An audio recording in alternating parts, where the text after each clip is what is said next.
Hello बच्चों, नमस्ते, सत श्री अकाल, आदाब। मैं हूं डॉक्टर नीतीश शर्मा। मैं जूलॉजी का टीचर हूं और आज मैं आपको बहुत ही इंपॉर्टेंट चैप्टर पढ़ाने जा रहा हूं जिसका नाम है breathing and exchange of gas.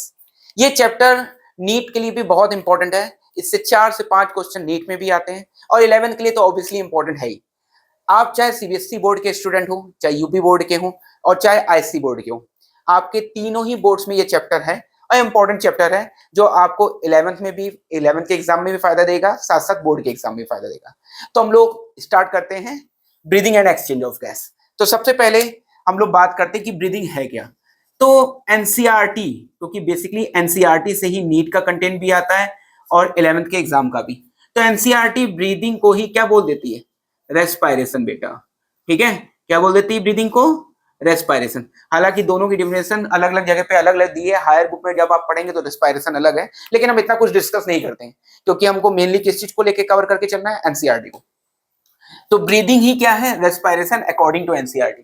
तो क्यों है उसको समझते हैं। क्योंकि एनसीईआरटी ने सारी चीजों को एक साथ दे रखा है। सारी चीजें मतलब एटमॉस्फेयर, एक्सचेंज ऑफ गैस, कहां कहां पर? एटमॉस्फेयर और किसके बीच में? सेल के बीच में। और किसके बीच में? बॉडी की सेल्स। किस चीज का एक्सचेंज बेटा? रेस्पिरेटरी गैसेस का। तो एटमॉस्फेयर से कौन सी गैस जाएगी? ऑक्सीजन। ऑक्सीजन का फॉर्मूला क्या होता है? O2। और बॉडी से कौन सी गैस जाएगी एटमॉस्फेयर में? Carbon dioxide. Carbon dioxide. और कार्बन डाइऑक्साइड का फॉर्मूला क्या होता है बेटा? CO2। ठीक है।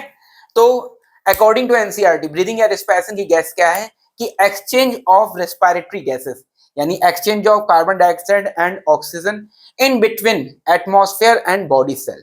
इसी को हम लोग क्या बोलते हैं? ब्रीदिंग या रेस्पिरेशन। ठीक है। तो ये छोटी सी डिफिनेशन ही है जिसको आप बहुत अच्छे से समझ सकते हो।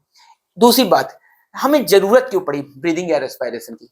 तो हमें ब्रीदिंग या रेस्पिरेशन की जरूरत इसलिए पड़ी कि जब आप ऑक्सीजन को लेते हो, जब आप ऑक्सीजन को लेते हो तो ये ऑक्सीजन आपके कहां पहुंचती है? सेल में।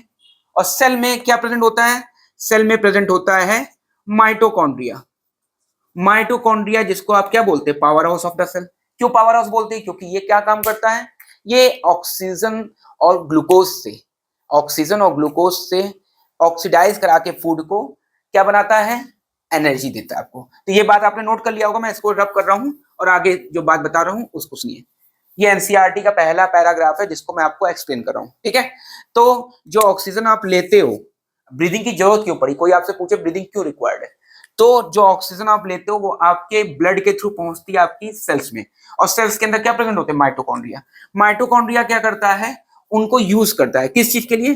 For oxidation of food, food का ऑक्सीडेशन करने के लिए। और जब फूड का ऑक्सीडेशन होता है तो ऑक्सीडेशन ऑफ फूड में क्या क्या चीज यूज होता है? O2 plus glucose. तो उससे क्या प्रोड्यूस होता है? प्रोड्यूस हो जाता है बेटा CO2 प्लस ATP। मेन चीज ये है। ATP क्या है? ये एनर्जी आपकी, जो आपको जैसे मैं बोल रहा हूं तो मुझे बोलने में जो एनर्जी लग रही है या लिखने में जो एनर्जी लग रही है वो सब एनर्जी क्या है? ATP के फॉर्म में हमको मिल रही है। ठीक है। और दूसरी चीज क्या निकली? CO2। जब ग्लूकोज को बर्न किया गया किनकी प्रेजेंस में? ऑक्सीजन की प्रेजेंस में। कहां पे बर्न किया गया? माइटोकॉन्ड्रिया में। तो उस बर्निंग को क्या बोलते हैं? Oxidation of food. जिससे क्या बना? जिससे प्रोड्यूस हुआ CO2 और क्या बना? ATP। ATP हमारी बॉडी का हिस्सा बन गई क्योंकि हमें एनर्जी की जरूरत है हर काम करने में। ठीक है। और CO2 ब्रीद आउट हो गई। CO2 वापस कहां गई? CO2 चली जाएगी, ये CO2 चली जाएगी लंग्स में और लंग्स के थ्रू कहां चली जाएगी? एटमॉस्फेयर में। बात आपको समझ में आ रही है सारी? ठीक है बेटा। तो ये तो हो गया कि आपको ब्रीदिंग की या रेस्पिरेशन की जरूरत क्यों है। ठीक है। तो आप चाहो तो इसको भी नोट कर लो। 2 मिनट का टाइम दे रहा हूं मैं आपको।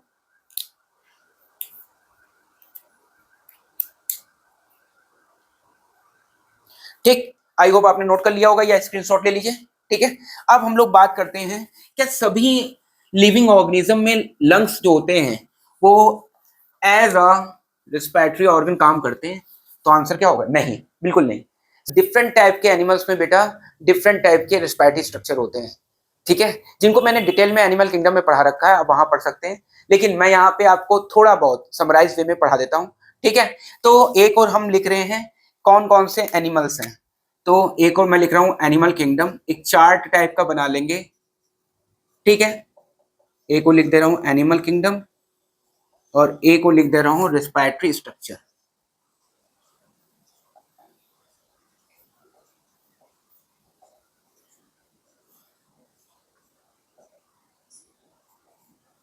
ठीक, तो सबसे पहला एनिमल किंगडम, हालांकि आपको नाम याद ही होगा लेकिन मैं फिर भी यहाँ पे सारे नाम लिख दूंगा।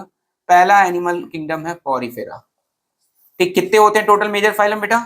तो टोटल एनिमल जो होते हैं वो 11.5 लाख स्पीसीज नोन है, जिनको हम लोग ने 11 मेजर फाइलम में डिवाइड किया है, ठीक है। तो आप ये बात ध्यान रखिएगा 11 मेजर फाइलम के बारे में मैं लिख रहा हूँ, और अगर इनकी डिटेल चाहिए तो आप एनिमल किंगडम वाला चैप्टर जो मैंने अपने चैनल पर डाल रखा है आप उसे जरूर देखें।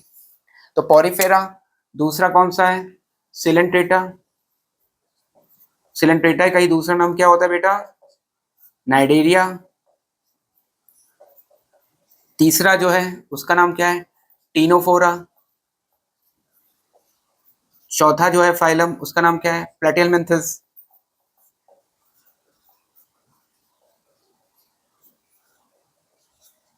पांचवा फाइलम कौन सा है? एस्केलमेंथिस। छठा फाइलम कौन सा है? एनिलिडा। फिर सातवां कौन सा है? आर्थ्रोपोडा। फिर कौन सा है? मोलस्का। फिर इकाइनोडर्मेटा। फिर हेमिकॉर्डेटा, और लास्ट में कौन आता है? कॉर्डेटा। ठीक है बेटा, तो ये 11 मेजर फाइलम हो गए। अब इनको नंबरिंग कर दे रहा हूं मैं, ठीक है, आप नोट कर लो।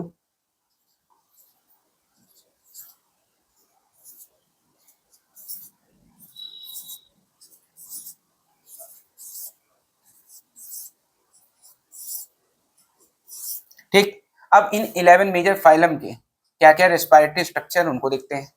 तो शुरुआत के जो 4 फाइलम हैं, ठीक है, 4 क्या 5 फाइलम, ठीक, इनके अंदर कोई भी अलग से रेस्पिरेटरी स्ट्रक्चर नहीं है। ये अपनी जनरल बॉडी सरफेस से एक्सचेंज ऑफ गैस करते हैं। जनरल बॉडी सरफेस, ठीक है, तो जनरल बॉडी सरफेस से ये शॉर्ट फॉर्म में मैं जीबीएस लिख दे रहा हूँ इसको।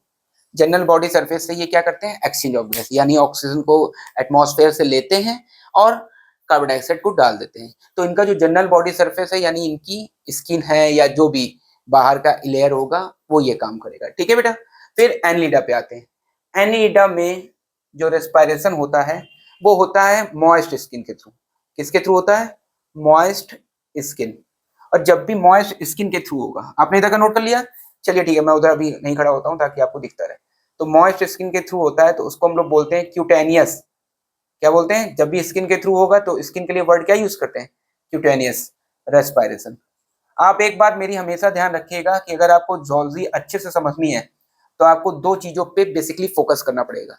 पहला टर्मिनोलॉजी, यानी हर एक चीज का मीनिंग, और दूसरा क्या चीज उसमें? दूसरा डायग्राम। अगर आप डायग्राम और टर्मिनोलॉजी पर अच्छे से फोकस रखोगे तो आपको जूलॉजी बहुत इजी लगेगी। और मैं आपको यहाँ पे बिल्कुल भी रटवाऊंगा नहीं, आपको हर चीज समझाऊंगा प्रॉपर वे में, ताकि आपके दिमाग में वो चीज उसी वक्त सेट हो जाए, आपको दोबारा कहीं देखना ना पड़े।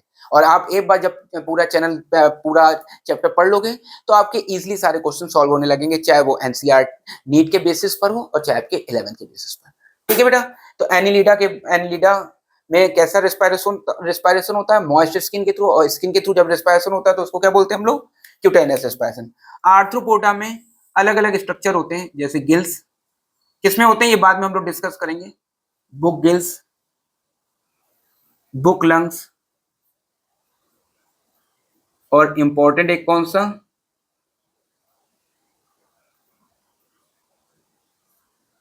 बुक लंग्स और ट्रैकियल सिस्टम। मेन इनका अगर चारों ऑप्शन में आ जाए तो आप किसको मार्क करोगे? ट्रैकियल सिस्टम को। तो ट्रैकियल सिस्टम आर्थ्रोपोडा का मेन रिस्पिरेटरी स्ट्रक्चर होता है। अब 4 हैं, 4 में से कोई ना कोई एक मेन होगा ना, तो रिस्पिरेटरी स्ट्रक्चर मेन कौन सा होता है इसका? मेन रेस्पिरेटरी स्ट्रक्चर होता है इसका आर्थ्रोपोडा का ट्रैकियल सिस्टम। ठीक, फिर उसके बाद नेक्स्ट देखते हैं मोलस्का। तो मोलस्का में बेटा किसके थ्रू होता है रेस्पिरेशन? मोलस्का में होता है गिल्स या लंग्स, इनके थ्रू। ठीक है, जो पानी में रहेंगे उनमें गिल्स के थ्रू, और जो जमीन पे रहेंगे उनमें लंग्स के थ्रू। ठीक, फिर इकाइनोडर्मेटा में कोई प्रॉपर रेस्पिरेटरी स्ट्रक्चर नहीं होता है, तो हम यहाँ पे कुछ नहीं लिखेंगे। ठीक है, हेमिकॉर्डेटा में किसके थ्रू होता है? गिल्स के थ्रू। और कॉर्डेटा में किसके थ्रू होता है? इसमें गिल्स के थ्रू भी हो सकता है। कॉर्डेटा मतलब हम लोग में, अब हमारे में तो गिल्स नहीं होते हैं, ऑब्वियस सी बात है, तो हमारे में किसके थ्रू होगा? लंग्स के थ्रू। ठीक है, और कुछ में किसके थ्रू होता है? स्किन के थ्रू भी, यानी क्यूटेनियस। तो तीनों तरह के रेस्पिरेशन पाए जाते हैं, तो आप इनको नोट कर लीजिए इसी तरीके से, बिल्कुल। ठीक है, फिर आगे बढ़ते हैं। तो ये हो गया आपको। अच्छा, कभी कभी ना मॉइस्ट स्किन की जगह मॉइस्ट क्यूटिकल भी लिखा रहता है। ठीक है, तो आप कंफ्यूज मत हो जाना। मैमल्स के पास बहुत वेल डेवलप्ड रेस्पिरेटरी स्ट्रक्चर होता है। तो मैमल्स के पास वेल डेवलप्ड रेस्पिरेटरी स्ट्रक्चर होता है बेटा। ठीक है, तो हम लोग मैमल्स की ही बात करें, और मैमल्स में हम लोग किसकी बात करेंगे? ह्यूमन की। तो हम लोग ह्यूमन के बारे में सबसे पहले डिटेल करते हैं। ठीक है, ह्यूमन के बारे में डिटेलिंग है भी, और अगर आप एनिमल्स के देखेंगे दूसरे एनिमल्स को, तो उसको मैंने एनिमल किंगडम में जितना डिटेल एनसीईआरटी में अवेलेबल है वो सब मैंने बता रखा है। ठीक, तो मैं इसको रब कर रहा हूँ, आगे कंटिन्यू करते हैं। ह्यूमन रेस्पिरेटरी सिस्टम में सबसे पहले बात करते हैं हम लोग कि कैसे रेस्पिरेशन हो रहा है। तो अगर हम एक छोटा सा ह्यूमन का ही डायग्राम बनाए, मान लो ऐसे मैं बना देता हूँ जनरल सा। ये मान लो उसका माथा है, यानी फोरहेड, ये आई वाला स्ट्रक्चर हो गया। ठीक है, फिर ये नोज हो गई, आई वाले स्ट्रक्चर के बाद ये नोज हो गई। नोज थोड़ी हम बड़ी बना दे रहे हैं क्योंकि हमको इसका स्ट्रक्चर दिखलाना है। फिर ये माउथ हो गया, और माउथ को मैं खुला दिखला रहा हूँ। ठीक है, और फिर ये लिप्स, और ये चिन, और ये नेक। ठीक है, हमको खूबसूरत डायग्राम नहीं बनाना, फोटो थोड़ी तुम लोग की बना रहे भाई, है ना, कि बहुत खूबसूरत डायग्राम बनाएंगे। पहले हम बस एक आपको रिप्रेजेंटेशन देना चाहते हैं। ठीक, तो देखिए आप ध्यान दीजिए, नाक में खूब सारे एक रास्ता होता है नाक में। ठीक, नाक का बाहर का ये छेद, ठीक है, नोज में बाहर छेद होता है, जिसको हम लोग क्या बोलते हैं? External nostril. क्या बोलते हैं इसको? इस छेद को क्या बोल देंगे? External, external nostril. ठीक है बच्चों, इनके थ्रू एयर अंदर जाती है, और जब जाती तो ऐसे नहीं बिल्कुल आराम से पहुंच जाएगी। ये जो रास्ता होता है ये टेढ़ा मेढ़ा होता है, ऐसे ऐसे ऐसे ऐसे ऐसे ऐसे, तो इनको बोलते हैं टर्मिनल्स। ठीक, और फिर ये यहाँ पे मुंह के अंदर वाले रास्ते में खुल गई पीछे साइड में। ठीक है, ये माउथ हम लोगों ने ओपन कर रखा है, माउथ के अंदर वाले रास्ते पे ये खुल गई। मान लो ये पैलेट है, माउथ का अंदर का रास्ता, और ये यहाँ पे टंग वाला रास्ता है। ठीक है, फिर ये नीचे आ जाता है, तो यहाँ पे खुली। अब यहाँ से ये जो गैस होती है ये जाती है यहाँ पर एक स्ट्रक्चर में, जिसको हम लोग बोलते हैं लैरिंग्स, और फिर ये स्ट्रक्चर जो है ये कहलाएगा ट्रैकिया। ठीक है, और यहाँ पे एक फ्लैप लाइक स्ट्रक्चर होता है जिसको बोलते हैं एपिग्लॉटिस। अभी मैं इस डायग्राम को बहुत क्लियर और बनाऊंगा। ठीक है, तो ये क्या है? ये स्ट्रक्चर क्या है? लैरिंग्स। ये है लैरिंग्स, इसको हम अभी और अच्छे से देखेंगे। ये है एपिग्लॉटिस। क्यों बोलते हैं एपिग्लॉटिस, ये बताएंगे आपको बात हम। फिर ये है ट्रैकिया। आप देखिए ट्रैकिया ये होता है, आपको आगे से फील होगा। अब ट्रैकिया जो होता है, ट्रैकिया को दबाते हैं तो दबता है। देखिए मेरी आवाज चेंज हो रही है। तो ट्रैकिया क्यों दबाने पे दब रहा है? क्योंकि ट्रैकिया के अंदर खूब सारी सी शेप्ड की ट्रैकियल रिंग्स होती है, और वो ट्रैकियल रिंग बनी होती है कार्टिलेज की। तो आप एनिमल टिश्यू वाला चैप्टर पढ़िएगा मेरा, देखिएगा चैनल पे, तो मैंने उसमें बोन और कार्टिलेज में डिफरेंस बता रखा आपको। ठीक है, तो कार्टिलेज वो होती है जिनके अंदर लचीलापन, फ्लेक्सिबिलिटी रहे। जैसे कान भी जो शेप दे रखा है वो कार्टिलेज की वजह से, इसी वजह से देखिए इसमें कार्टिलेज है तो ये दब रहा है कान। ठीक है, ऐसी ट्रैकिया भी दबता है भाई, गला दबता है ना। अगर गले में कार्टिलेज की जगह बोन होती और कोई तुम्हारा गला दबा रहा होता तो आप क्या कहते? और दबा दो भाई, बहुत अच्छा लग रहा है गला दबाने से। ठीक है, लेकिन यहाँ पे बोन नहीं होती, बल्कि क्या होता है? कार्टिलेज। तो अगर कोई गला दबाएगा तो कार्टिलेज दबेगी, और दबने से क्या हो जाएगा? अंदर का रास्ता चोक हो जाएगा और आप ब्रीदिंग नहीं कर पाएंगे। ठीक है, इसीलिए गला कोई नहीं दबाना चाहता है, ठीक है ना। अब वापस आते हैं अपनी बात पर। तो यहां से देखिए एयर आई, एक्सटर्नल नॉस्ट्रिल से एयर गई कहां पर, इस पाथ में, इसको बोलते हैं नेजल पैसेज। ये क्या है बेटा, नाक का अंदर का हिस्सा यानी नेजल पैसेज। अब थोड़ा सा इसके बारे में डिटेल कर लेते हैं। देखिए हमारे पास दो एक्सटर्नल नॉस्ट्रिल है, ठीक है, हमारे पास दो एक्सटर्नल नॉस्ट्रिल है, इनके थ्रू एयर अंदर जाती है, अंदर जाती तो इन्हीं टर्मिनल्स के थ्रू यानी रास्तों, घूमे हुए रास्तों के थ्रू खुलती है मुंह के अंदर के हिस्से में, ठीक है, जिसको हम लोग क्या बोलते हैं, इस हिस्से को क्या बोलते हैं बेटा, ये जो हिस्सा जहां पे खुल रही है, ये हिस्सा कोई स्ट्रक्चर नहीं होता है, बल्कि एक कॉमन पाथ होता है फॉर फूड एंड एयर, इसको क्या बोलते हैं हम लोग, फेरिंग्स, ठीक है। तो अब देखिए एक्सटर्नल नॉस्ट्रिल से एयर गई टर्मिनल्स में, टर्मिनल्स मतलब घूमे हुए रास्ते में, ठीक, और फिर वो अंदर कहाँ खुल गई, फेरिंग्स में, और फेरिंग्स से एयर कहाँ जाएगी, लैरिंग्स, लैरिंग्स से ट्रैकिया। ये पाथ अभी हम फिर से आपको बताएंगे, ठीक है, पहले इसको समझते हैं। अब जब नाक से हवा अंदर जाती है यानी ऑक्सीजन जाती है, मेनली ऑक्सीजन हमको चाहिए तो हम उसी की बात करेंगे, ठीक है। तो जब नाक से अंदर एयर जाती है तो अब एयर के साथ डस्ट पार्टिकल भी होते हैं बेटा, ठीक है। तो नाक के अंदर म्यूकस होता है, चिपचिपा पदार्थ, म्यूकस, जिसका काम क्या होता है, जो भी डस्ट पार्टिकल नाक के थ्रू अंदर जा रहे हैं या जो भी पैथोजन वायरस बैक्टीरिया वगैरह जा रहे हैं उनको ट्रैप कर लेना, या इंसेक्ट, भाई हवा में बहुत छोटे छोटे इंसेक्ट भी होते हैं, वो भी हवा के थ्रू आपकी नाक से अंदर जा सकते हैं।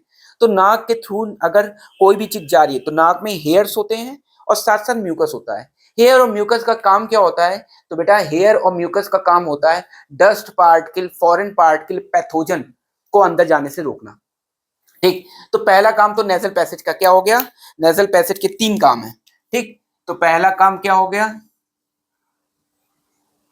पहला काम हो गया डस्ट पार्टिकल को रोकना यानी prevent dust particle and pathogen, first work हो गया, prevent dust and foreign bodies, ठीक है, फॉरेन बॉडीज में सारी चीजें आ गई, पैथोजन भी आ गए, कुछ और भी। दूसरा काम क्या होता है इसका, दूसरा काम बेटा होता है इसका, देखिए जब आप गर्मियों के मौसम में, जिस वक्त मई जून रहती है, तो गर्मियों के मौसम जब बाहर जाते हैं तो आपने महसूस किया होगा नाक सूखने लगती है आपकी, क्यों, क्योंकि बाहर की एयर ड्राई एयर होती है, जिसको हम लोग लू बोलते हैं कि लू चल रही है। तो ड्राई एयर जब नाक में जाएगी तो वो म्यूकस को सुखा देती है, लेकिन अगर वही ड्राई एयर लैरिंग्स और ट्रैकिया के थ्रू लंग्स में चली आएगी तो वहां पे हमारा जो भी म्यूकस रहेगा या जो भी लिक्विड रहेगा उसको सुखाने लगेगी। तो उससे बचाने के लिए नेजल पैसेज क्या करता है, जो भी ड्राई एयर जाती है उसको मॉइस्ट एयर में कन्वर्ट करता है। क्या काम करता है, जो ड्राई एयर, सूखी हवा जो जा रही है उसको नमी वाली हवा में बदलता है, ठीक है। तो दूसरा काम बेटा इसका क्या हो गया, convert dry air into moist air. Dry air को किसमें कन्वर्ट कर देता है बेटा, मॉइस्ट एयर में, ठीक है, ताकि हमारा गला ना सूखे, ठीक। अब तीसरा काम देखते हैं, तीसरा काम इस नेजल पैसेज का क्या है। तो इस नेजल पैसेज का तीसरा जो काम होता है, जब आप ठंडियों में निकलते हो तो आप देखिए जब हाथ में बहुत ठंडी लगती है तो हम लोग क्या करते हैं, नाक से सांस को लेते हैं और ब्लो करते हैं मुंह से। तो नाक से सांस ली तो वो जो सांस थी आपकी, जो हवा थी, वो नेजल पैसेज में पहुंची और नेजल पैसेज ने उस कोल्ड एयर को थोड़ा सा गर्म कर दिया, वार्म एयर में कन्वर्ट कर दिया। अब वार्म एयर का मतलब ये नहीं कि आपने 25-30 डिग्री सेल्सियस का टेम्परेचर क्रिएट कर दिया, मेरी बात समझ में आ रही है। वार्म एयर का मतलब है कि आपने उतना टेम्परेचर क्रिएट किया जितना आपका बॉडी का टेम्परेचर था, ताकि वो अंदर जाने पे ज्यादा ठंडक ना दे आपको, समझे आप, ठीक। तो आप ऐसा नहीं कहेंगे कि भाई सर ने बताया था वो कोल्ड एयर को वार्म एयर में, तो लो मैं किसी आग भी जला सकता हूँ अपने मुंह से फूंक मार के, ठीक है। तो ऐसा नहीं कहना है। हमारी नाक का जो पैसेज होगा, नेजल पैसेज जो होगा, वो क्या काम करता है बच्चों, वो कोल्ड एयर को वार्म एयर में कन्वर्ट करता है। तो convert cold air into warm air, लेकिन वार्म एयर का मतलब ये नहीं है कि बहुत ज्यादा हाई टेम्परेचर, ठीक है। तो convert cold air into warm air, warm air मतलब अपनी बॉडी के टेम्परेचर के अकॉर्डिंग। तो इतनी बात तो होगी एक जनरल सी। फिर से हम देखते हैं एक बार, हमारे पास दो एक्सटर्नल नॉस्ट्रिल है नाक में, इन एक्सटर्नल नॉस्ट्रिल के थ्रू एयर गई। अब जब एयर नेजल पैसेज में पहुंचती है तो नेजल पैसेज में क्या होता है, हेयर होते हैं, नाक में बाल जो होते हैं, हेयर होते हैं, और क्या होता है, म्यूकस होता है। तो वो जो हेयर और म्यूकस है वो नेजल पैसेज में क्या काम करते हैं, वो प्रिवेंट करते हैं डस्ट पार्टिकल और फॉरेन बॉडीज यानी वायरस बैक्टीरिया के अंदर जाना। वो कन्वर्ट करते हैं ड्राई एयर को किसमें, मॉइस्चर में। वो कन्वर्ट करते हैं कोल्ड एयर को किसमें, वार्म एयर में। फिर वो जो एयर है वो नेजल पैसेज से गई कहाँ, कौन से रीजन में, फेरिंग्स में। फेरिंग्स किसी भी स्ट्रक्चर का नाम नहीं है। फेरिंग्स क्या होता है, एक पाथ होता है, क्योंकि इसी के थ्रू फूड भी पास होगा और इसी के थ्रू एयर भी पास होगी। ठीक है, तो pharynx is a common path किस चीज के लिए, food as well as air. तो मैं यहाँ पे लिख दे रहा हूँ फेरिंग्स की डिफिनेशन भी। फेरिंग्स क्या होता है बेटा, it is a common path. क्या होता है बच्चों, कॉमन पाथ। किस चीज के लिए कॉमन पाथ होता है, फूड के लिए भी और एयर के लिए भी। तो कॉमन पाथ, पाथ मतलब रास्ता, common path for food and air. ठीक है, तो फूड और एयर, ठीक, फूड और एयर दोनों के लिए ये कॉमन पाथ होता है। कौन, फेरिंग्स। तो pharynx is the common path between food and air. तो मुझे लगता है कि आपको यहाँ लैरिंग्स तक का पोर्शन पूरा समझ में आ गया होगा। ठीक है, तो आप इस डायग्राम को चाहे नोट डाउन कर लो और फिर मैं उसके बाद आपको आगे बताता हूँ।